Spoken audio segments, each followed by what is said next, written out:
seperti mana yang saya janjikan tadi, kita berjumpa sekali lagi di segmen Temu Bual kita bersama dengan Master Siti Nomi, Master Hasifah dan juga Master Iskandar. Jadi saya rasa tak perlu kita nak buang masa, kita ramai yang nak mendengar tips-tips yang lebih mendalam daripada masters-masters kita. Jadi soalan saya yang pertama Master Mi, saya tujukan kepada Master Mi ya. Dalam saya tadi mendengar bahawa perkongsian Master Mi, dan pastinya organisasi Master Mi mempunyai kata orang peringkat umum, such a big organisation. Mereka mempunyai ramai banyak ragam umur, peringkat umur, dan Master Mi adalah Master Coordinator awal 20-an. Macam mana agaknya boleh Master Mi share dengan audiens kita hari ini, macam mana Master Mi handle semua ni? Boleh bagikan sedikit tips tu. Terima kasih Puan Mazia untuk soalan tu. Okay. So jadi Master Coordinator, jadi mentor kepada satu organisasi yang boleh dikatakan besar, memang tak senang. Tapi apa yang Ami boleh cakap dekat Puan Mazia and kat you all semua hari ni, bila kita ada banyak background, banyak latar belakang kan, ada student dalam grup ni, ada juga saya rumah tau, ada juga orang yang dah bekerja. So bila Mi seorang yang 20-an untuk lead grup ni, memang kita kena faham yang mana setiap orang ada karakter dia sendiri. So kita tak boleh nak main lead ikut hati kita je. So kita kena faham, kalaulah si A ni kita nampak dia seorang jenis macam kena tegas, okay, so kita kena bertegas dengan dia. Contohlah, kalau kita tengok si B ni pula, dia macam jenis lembut tau. So, kita tak boleh tegas dengan dia. Kita kena berlembut, kita kena puji-puji dia selalu. So, kalau kita nampak orang tu yang memang suka dipuji, kita kena lead dia dengan cara yang macam tu. So, kalaulah kita nampak dia seorang yang macam, okay, kalaulah Mi ni, garang-garang, dia tak suka. So, dia memang tak boleh macam tu. So, nampak tak? Bila mana kalau kita dalam organisasi yang besar ni, kita kena faham yang tak semua orang boleh ikut apa yang kita cakap. So, apa yang kita nak kena buat adalah kita kena faham karakter mereka. Kita kena faham, and then kita kena selalu interact lah dengan mereka, which is penting sangatlah untuk kita selalu coachingkan mereka. So, kenapa coaching ni penting? Sebab bila coaching lah, kita akan dapat kenal mereka. Contoh kan, kalau setiap hari kita coaching 5 orang, kemudian esok pula kita coaching 5 orang lagi, sebulan dah berapa orang? Dah 150 orang kita coaching. So dalam ramai-ramai tu akan ada ragam yang berbeza-beza kan. So bila mana kita dah biasakan diri kita dengan karakter yang berbeza-beza, insyaAllah kita memang akan senang je nak lead kita punya organisasi. Which is tak kisahlah dia berusia ke, dia student lagi ke. Dalam grup Mi ada yang 18 tahun. Ada juga Mi terpaksa, bukan terpaksa, Mi kena lead orang yang berusia sikit. So nak cakapnya memang kita kena fahamlah karakter setiap orang kan.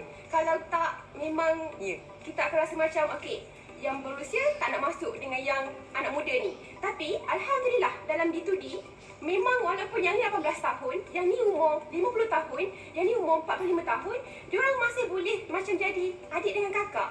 So tak ada apa orang cakap jarak antara mereka. Bonding mereka sangat rapat. Jadi Master Mi, saya rasa secara keseluruhannya adalah apa yang leaders kita perlu buat adalah identify. Dan identify semua ni adalah melalui coaching. Jadi saya rasa itu aspek yang kita kena tengok daripada segi genealogi kita dan semasa kita buat handle coaching tu. Betul tak Master Mi? Betul. Okey, terima kasih Master Mi. Dan soalan saya yang seterusnya adalah kepada Master Hasifah. Tadi semasa perkongsian Master Hasifah tadi, saya ada mendengar bagaimana Master Hasifah melihat kepada tema Rise Up ini daripada aspek yang berbeza. Kalau kepada leaders kita atau ramailah, tak payah leaders kita, selalu orang guna perkataan Rise Up ni adalah untuk bangun bila kita menghadapi cabaran. Tetapi Master Hasifah melihatnya daripada aspek yang berlainan, iaitu keluar daripada zon selesa. Jadi boleh Master Hasifah terangkan sikit dengan lebih terpinci ni Master? Silakan. Thank you Puan Mazia. Okay, Rise Up ni bagi setiap orang berbeza kerana kita semua berada pada fasa yang berbeza. Jadi fasa kita tak sama. Jadi setiap orang ada rise up meaning masing-masing. Cuma pada saya, rise up ni adalah cara saya bangkit daripada zon keselesaan. Saya pernah terfikir, Puan Mazia, kalau saya pada usia 37 tahun ni mendapat income yang agak luar biasa daripada Shaklee, dengan 6 angka yang kami dapat daripada usia kami yang agak muda lah berbanding dengan rakan-rakan kami kan. Dan dalam masa 5 bulan kita boleh dapat dalam 1 juta. Jadi dia luar biasa sebab kita tahu Shaklee ni dia punya expenses tak besar. Jadi saya terfikir, kalau saya pencen sekarang pada usia 37 tahun, apa saya nak buat kan lepas ni? Sebab kalau ikutkan 37 tahun ni orang masih pergi kerja, sehinggalah orang pencen, betul tak Min? So 37 tahun, saya ada lagi sampai 47 tahun, ada 10 tahun lagi, 57 tahun, 67 tahun, takkan saya Pula muda kan? ya, cik Maka Shaklee kan? Rambut putih lagi ni. Kena tunggu putih dulu. Bukan? Jadi kita ni Maka Shaklee, insyaAllah lah kita ni aim untuk wellness, nak umur panjang. Jadi kalau Allah bagi kita usia yang panjang lagi, jadi kita banyak lagi kita boleh belajar, kita boleh empower people, boleh bantu ramai lagi orang. Jadi saya selalu fikir, Puan Mazia, saya tak boleh nak pencen lagi. Sebab pada saya, orang yang rasa dia dah satisfied dengan keadaan sekarang ni kerana dia ukur pada pencapaian dia. Tapi kita, apa yang saya amalkan adalah saya kena ukur dari pencapaian downline saya. Puan Mazia cuba bayangkan, kalau kita buat sale 1 juta, maksudnya saya ada 10 leaders yang setiap seorangnya buat 100,000 sale kan ni. Maksudnya diorang dapat dalam 6,000 hingga 7,000 sebulan. So saya ada 10 orang. So memang seronok kan? Tapi imagine kalau saya ada 10 juta, saya buat 10 juta sale sebulan. So saya ada 100 orang yang dapat income macam tu. Tapi bayangkan kalau saya ada 1,000 orang. Kalau saya ada 2,000 orang, Puan Mazia, Masya Allah. Kalau saya ada sampai 30,000 orang, 50,000 orang, dan bukan saya yang bayar komisen ni, betul tak? Tapi kita hanya bina tim, bina organisasi yang besar untuk empower other people. Yang Shaklee yang akan bayar income ni semua. Jadi macam mana kita nak aim untuk dapat benda yang kecil-kecil? Betul. Kita tak boleh pencen. Sebab kalau kita nak empower other people untuk dapat income yang besar-besar macam ni, kita kena bina organisasi yang besar. So inilah perkara yang excite saya every day. Saya wonder who I will meet today and whose life we will be able to change. Betul tak? So itulah benda yang excited saya. Jadi saya rasa Master Hasifah hari ni share tadi tu, kita harus melihat rise up ni adalah daripada segi future, ya. Lihat kepada organisasi bisnes kita, lihat kepada berapa ramai lagi yang perlu kita tolong. Bukan hanya rise up bermakna adalah kita bangkit daripada cabaran, tetapi juga rise up mengembangkan bisnes kita. Jadi satu kata orang aspek yang berbeza, ya. Yang daripada mana yang Master Hasifah ceritakan tadi. Jadi bercakap tentang juga saya nak pergi balik kepada Master Mi, ya. Kita dan selalunya lah saya rasa ramai yang hadapi situasi yang macam ni, ya Master Mi, di mana kita ada ramai downline, masters, leaders juga, semua ada ramai downline.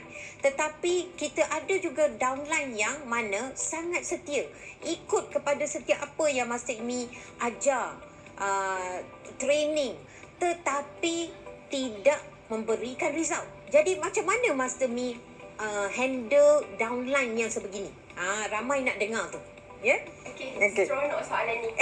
Okay, so 5 years in this journey, memang Mi dah nampak ramai sangat orang yang macam ni. Ada yang datang dekat Mi, saya dah buat semua benda. Apa lagi yang saya nak kena buat? Sebab saya tak ada result. Saya dah join training, saya dah join kelas, saya dah join Zoom meeting, saya dah join setiap Facebook live, IG sharing, saya masuk, saya post, saya buat posting, saya buat branding. Kenapa tak ada result? So, apa yang cakap dekat dia ialah, Mi tanya balik, awak yakin awak dah buat semuanya? Awak yakin awak dah buat semuanya? So masa tu kan Mi dapat jawapan, rupanya belum lah Mi. Saya tak buat lagi posting kat Facebook cukup 10. Saya tak buat lagi branding dekat IG yang mana tunjuk muka saya. So dekat situ kan, bila Mi tanya mereka memang dapat jawapan yang Mi, saya tak konsisten lagi rupanya. So bila dia datang dekat kita tu, Mi akan rasa macam memang akan ada something wrong lah kalau dia kata dia dah buat semua, tapi tapi no result. Betul tak? Betul tak Kak Cik? Betul. Sebab Kak Cik pun tak rasa Kak Cik dah buat semua. Kak Cik tak boleh kata macam tu. Tengok tu. Kita kena sentiasa belajar. Banyak 6 angka tapi masih cakap tak rasa buat semua lagi. Mi sendiri pun, Mi masih rasa macam banyak lagi usaha yang Mi nak kena buat. Betul, Kalau nak betul. tengok dengan master-master lain, tengok usaha Kak Cik tahu. So Mi rasa macam, aku nak kena work harder lagi. Aku nak kena usaha lebih lagi. Aku tak boleh rasa macam aku dah cukup usaha aku. So, dekat sini, bila mana kita selalu tengok usaha orang lain, kita akan nampak sebenarnya usaha kita ni tiput je lagi. So tak layak untuk cakap, saya dah buat semua tapi tak ada result. No. Kalaulah you dah buat semua, percaya cakap Mi, you tak akan keluar perkataan tak ada result. Sebab apa? Selagi mana you memang tak konsisten, you tak buat betul-betul. Betul, you memang tak akan ada result. Betul, percaya cakap Mi. Kalau you buat tak ada result tu sebab you tak konsisten. Tapi bila mana you buat betul-betul, you ikut semua yang upline ajar, mentor you ajar, upline cakap, bila nak buat branding kena tunjuk muka. So kena tunjuk muka. Betul tak Puan Mazia? Betul. Terima kasih Masa Mi. Sebab saya rasa pentingnya untuk leaders kita melihat kepada sebenarnya dalam syakil ini begitu banyak yang kita perlu belajar. Ya. Dan konsisten. Dan kata orang ada yang ramai kata dah buat semua tetapi buat seminggu sekali tak? Sangat. Betul tak? Ya. Cepat sekali. Seminggu sekali. Jadi dengarkan tu tips saya pada Masa Mi tadi. Adakah kita buat konsisten? Adakah kita buat apa seperti mana yang perlu dilakukan sebagaimana upline kita buat? Ingat tu. Jadi saya nak beralih pula kepada Master Is. Master Is. Tadi diam saja ni. Saya pasti ramai pagi ni para suami yang mendengar dan bersama dengan kita punya BLNC ni. Jadi ramai saya tengok para suami ni terutamanya dia akan berkata saya ni hanya menolong, saya tolong jaga anak, saya hanya packing barang. Dan ini adalah bisnes isteri saya. Saya rasa sebenarnya boleh tak Masa Is cerita sikit peranan seorang suami tu? Sebab saya rasa suami sebenarnya peranan dia sangat besar. Sebab nama tu sama tu. Dua-dua ada dalam tu. Silakan Masa Is. Ya. Soalan ni selalu juga saya dapat sebenarnya kan. Bagus tu Masa Is. So dia macam Puan Mazia cakap tadi kan. Suami ni dua-dua nama tu dalam bisnes ni ada. Kan? So suami sebenarnya kena rasa bisnes ni adalah bisnes dia juga. First kali tak boleh rasa macam ini bisnes isteri saya, bukan bisnes saya. So saya tolong sekadar yang mampu. Bila first kali kita dah ada mindset tu, sampai bila-bila pun kita akan tolong apa yang kita mampu. Masa ni cuba tengok kepada suami-suami dekat sana tu. Maksudnya Sampaikan ni. suami kita tak all out. Kita all out untuk bisnes kita. Ini saya cakap berdasarkan apa yang saya lalui lah. Based on saya punya experience. So waktu saya nak join bisnes Syakli sama dengan isteri saya, waktu tu dia berada di rank coordinator. So apa yang saya buat, ini yang saya buat yang saya buat, first kali saya duduk, sit down kan. So saya cakap sekarang ni bisnes ni dah berada di tahap mana dan ke mana hala tuju bisnes ni yang kita nak arahkan. Sebab kita nak lead organisasi besar kan. So kita kena tahu dekat mana kita berada dan dekat mana kita nak tuju. So bila dah tahu, saya pergi cari ilmu dulu. Saya ingat lagi first buku yang saya baca adalah First Year in Network Marketing. Sebab apa tu Masa Is? Nak tahu lagi lebih mendalam? Saya nak tahu, bisnes Syakli adalah bisnes network marketing. So saya nak tahu sebenarnya bagaimana saya nak memimpin sesebuah organisasi bisnes network marketing. Kan? Sebab waktu saya masuk, ni para suami semua Suami. Waktu saya masuk bisnes Syakli ni, waktu tu saya duduk dengan wife saya. So kita orang letakkan di mana kelemahan bisnes kita orang, di mana kekuatan bisnes kita orang. Waktu tu kekuatan kita orang adalah sales. So saya bukan saya tak perlu pun untuk buat sale. Sebab ramai orang cakap kan, saya tak pandai lah nak buat sale kan. Sebenarnya bukan sekadar sale saja dalam bisnes Shaklee ni. Kan? Kalau ada orang buat sale, siapa yang nak manage orang yang buat sale? So, dekat situlah kita kena isi kekosongan jawatan dalam organisasi kita tu. Sebab ada banyak jawatan dalam organisasi Banyak kita. sangat jawatan. Bukan buat marketing dan Betul. sales saja. Antara first, Nomi tahu tak antara first yang saya buat? Kan? Waktu tu, benda yang paling kita orang tak pernah buat adalah training secara offline. Sebab kami bermula dengan online. Kan? So, semua training kami adalah di social media kan, di WhatsApp, di grup Telegram. So bila saya pergi cari ilmu, saya jumpa dengan master-master otai, dia cakap you perlu buat offline meeting. So first kali saya buat, saya beli 50 kerusi. Saya kosongkan bilik di rumah saya, kita orang buat training center. Jadi Master Is Seadanya. kata orang take the lead. Benda yang tak mampu untuk isteri kita buat. Setuju. Fill the gap. Feel the gap. Betul. Dengar tu para suami semua, sebenarnya banyak yang perlu yang kata orang para suami perlu memainkan peranan yang lebih besar. Betul. Sebab bisnes Shaklee ni bukan bisnes kecil-kecil. Betul tak? Dia boleh pergi sebesar yang kita sendiri tak sangka pun. tak boleh imagine. Setuju. Jadi bukan bisnes isteri saja. Kalau isteri naik master coordinator, Shaklee akan panggil master coordinator untuk suami kita juga. Betul. Shaklee akan sentiasa recognize suami dan isteri. Pergi overseas pun berdua. Ya, betul. Jadi itu saya harapkan semua para suami yang ada mendengar kita pagi ni, dengarkan nasihat pada Master Is tu. Discuss tu penting dengan suami. Discuss. Discuss hala tuju. Suami kena faham supaya tentang ada Shaklee. arah yang Jangan isteri saja faham sebab suami tak masuk coaching. Betul tak? Kita kena sampaikan kepada suami Dan kita. lebih mudah sebenarnya sebab kita kan duduk serumah. So kita punya discuss tu kadang-kadang malam, siang, petang. Betul. Fikir pasal bisnes. Sambil drive kan? Sambil drive. Kadang-kadang idea tu datang kan. So memang sangat seronok. Ya, ya. Kita kena make it benda ni fun. Sebenarnya Sama-sama kan nak kahwin ni. Sebab betul. sebenarnya Bila kita buat sama-sama, mengeratkan lagi. lagi best bila kita nak capai goals tu sama-sama. Kita macam like pasangan yang okay, ini goals kita buat sama-sama. Memang exciting sama-sama.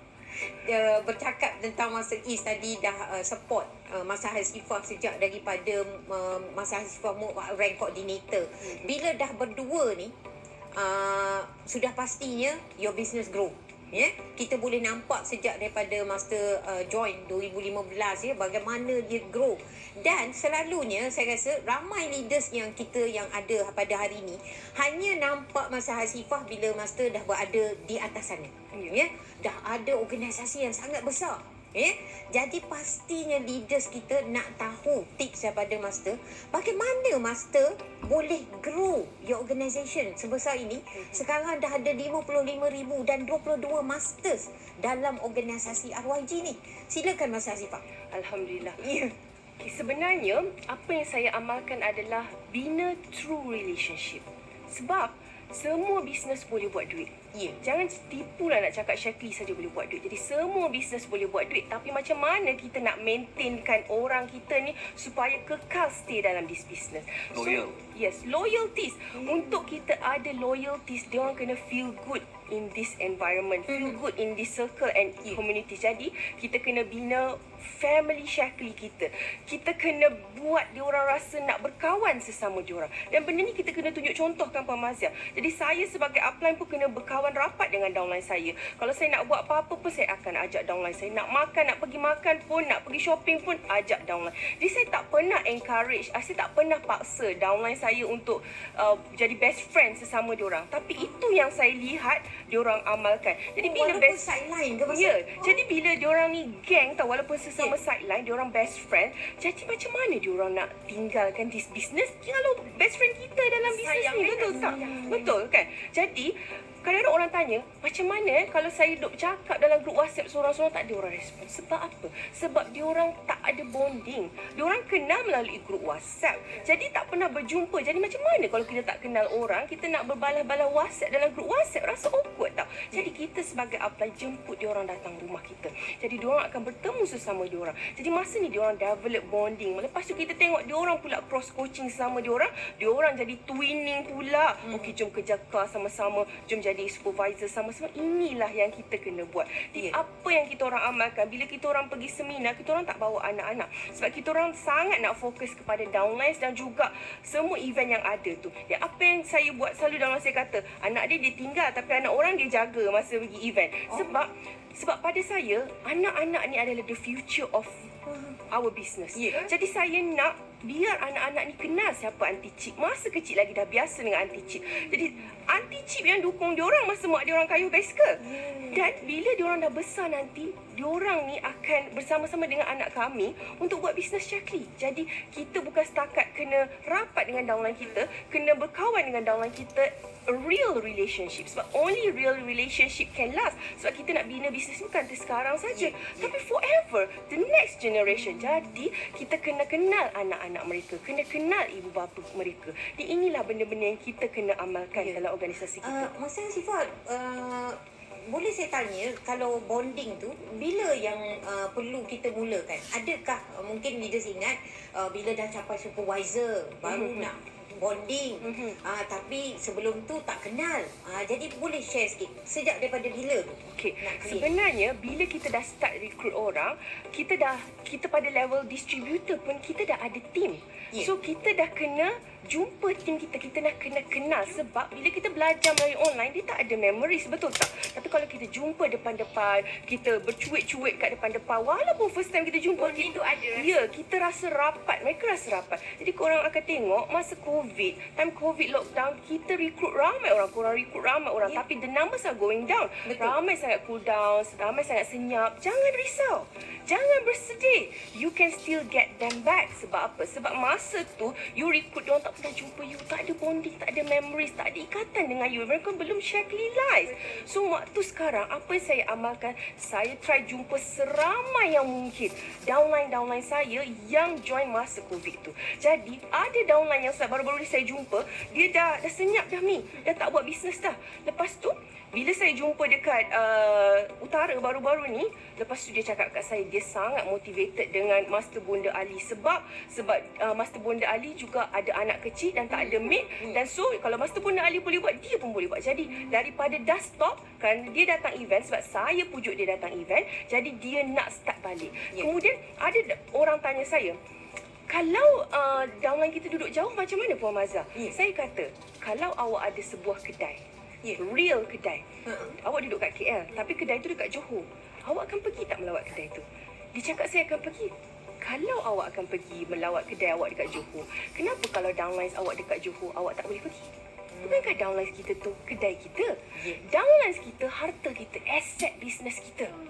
And so kita kena hargai downline kita. Sebab anda tak tahu mana satu downline akan buat 1 juta sale. Sebab saya dah tengok Puan Mazah, downline saya boleh buat juta-juta sale. And dulu saya pun tak tahu mereka akan buat. Kita tak tahu yang mana satu.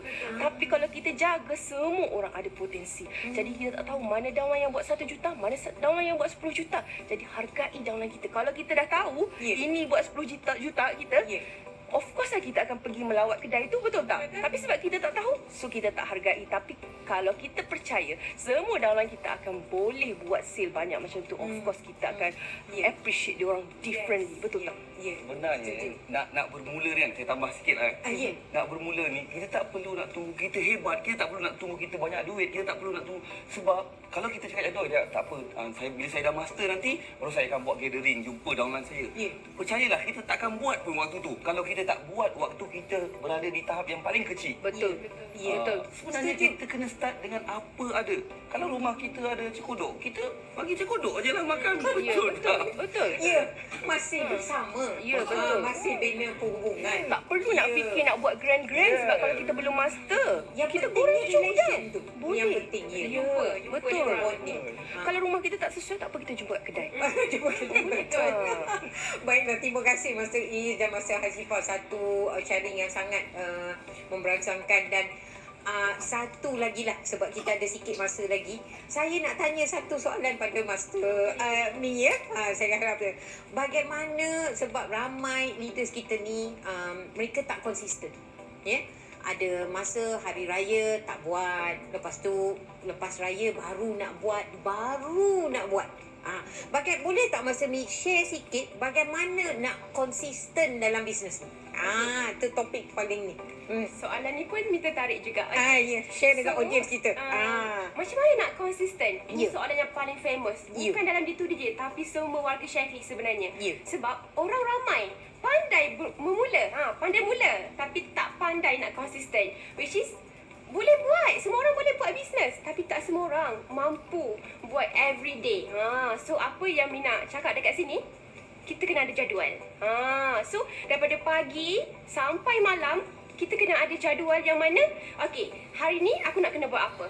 Buat to-do list, which is daripada pagi sampai malam adakan to-do list. Sebab bagi me, kalau tak ada to-do list, memang akan tercicir tau seharian kita tu. So contoh hari tu kita cakap nak posting dekat IG hari ni pasal apa? Pasal vitamin C. Okey, nak share, nak buat video tutorial makan vitamin C. So tulis dalam to-do list tu. Kemudian sama juga dalam Facebook. Contoh kita nak branding leaders hari tu. So tulis nak branding Ali, nak branding Abu, nak branding Ahmad. So masa tu kita akan rasa macam okey, aku kena siapkan hari ni juga. Sebab bagi Mi sendiri pun kalau Mi tak ada to-do list, Mi akan rasa kelam kabut tau. Rasa macam aku dah buat semua, rupanya ada terkicir juga.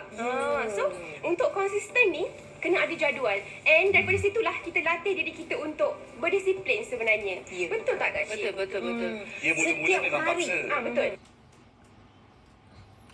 Dia akan jadi natural Rutin, tau. jadi Dia jadi rutin. rutin. Sebab bisnes Syakri ni dia lifestyle bisnes. Satu lagi, nak berjaya, kita tak boleh bergantung pada drive. Sebab semangat naik dan turun. Betul. Tapi disiplin akan menjadi konsistensi kita. Ya. Betul.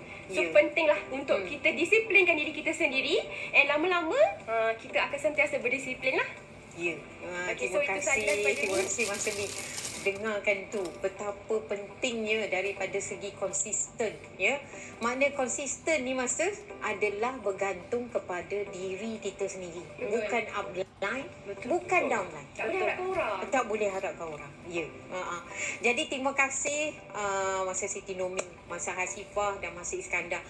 Dan bukan hanya daripada perkongsian pada awal, tetapi daripada sini dah berikan sedikit daripada segi tips-tips yang apa leaders kita patut buat.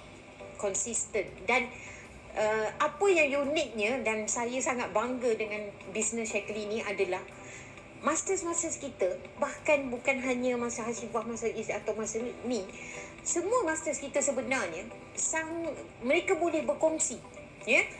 Ini yang uniknya bisnes ni, sebab mereka berkongsi apa saja pengalaman, apa saja ilmu, semua diberikan kepada anda semua.